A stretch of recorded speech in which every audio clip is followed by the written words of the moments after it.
Ici, en marge de la Cité de la Réussite 2017, pour cette 20e édition autour de la transmission, je suis avec Catherine Ladouce, directrice exécutive de la communication chez Lenovo et présidente du Cercle Interrel. Bonjour madame. Bonjour, Merci beaucoup d'être avec nous. je suis ravie. Vous aurez un débat sur la transmission, valeurs féminines ou valeurs universelles. Est-ce que vous considérez que les valeurs transmises par les hommes et les femmes sont similaires?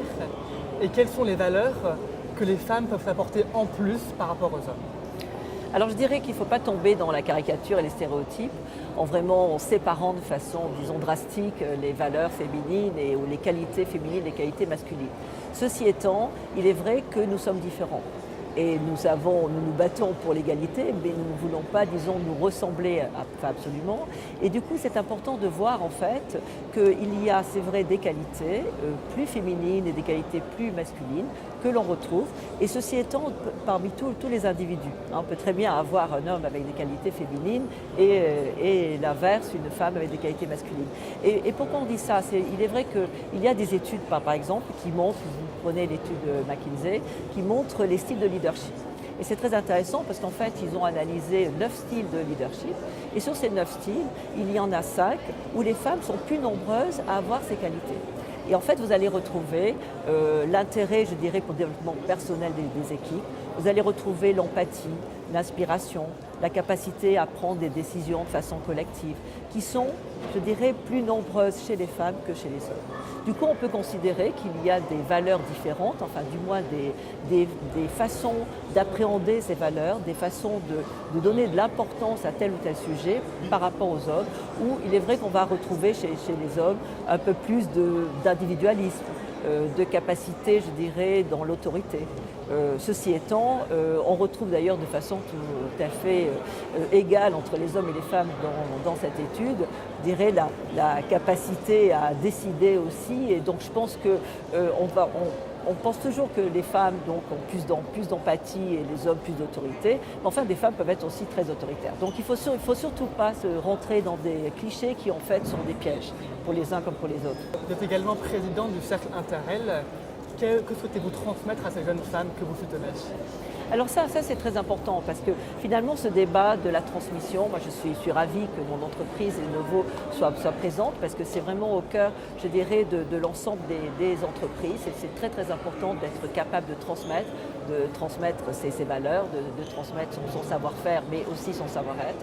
Et dans l'engagement que j'ai auprès du Cercle Interrel, donc Lenovo fait partie des 12 entreprises qui sont membres de ce cercle qui a été créé il y a 16 ans. Pourquoi il a été créé? Il a été créé car on s'est rendu compte évidemment qu'on était dans un monde où les femmes étaient en minorité. Et en fait, la difficulté, c'est que nous avons du mal à attirer les jeunes filles dans les filières scientifiques et techniques.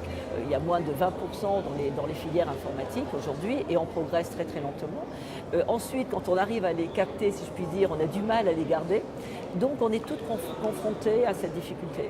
Et le Cercle Interrel qui réunit une douzaine d'entreprises françaises et étrangères, dont de grandes entreprises comme Orange, IBM, Lenovo, Air Liquide, General Electric, Engie, sont des entreprises qui déjà ont un vivier plus faible de femmes.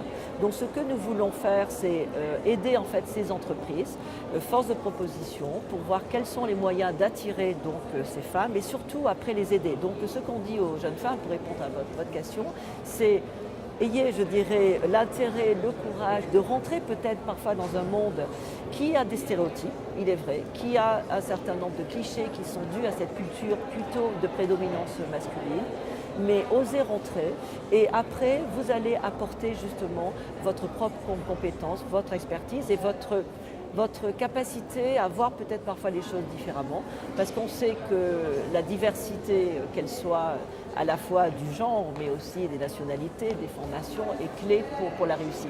Donc le cercle est un lieu, comme la cité aujourd'hui, est un lieu d'échange, est vraiment un lieu de transmission des femmes qui sont peut-être plus seniors vers les jeunes femmes pour que, disons qu'elles avancent peut-être plus vite et que certains obstacles s'effacent pour qu'elles puissent avoir la carrière qu'elles souhaitent. Vous êtes partenaire de la Cité de la Réussite. Avez-vous un dernier mot à dire sur ce partenariat? Pourquoi vous êtes partenaire? Et que souhaitez-vous transmettre aujourd'hui aux étudiants ou au public en général? Je suis très heureuse que nous soyons partenaires. Je connais la Cité depuis de longues années, depuis les origines, et je suis heureuse et fière que mon entreprise soit là.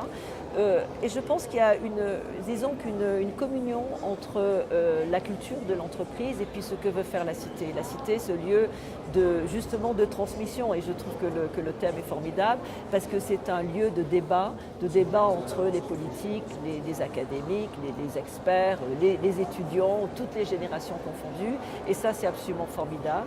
Et nous sommes dans une entreprise de technologie d'origine chinoise qui est devenue un groupe mondial et qui a cru par acquisition.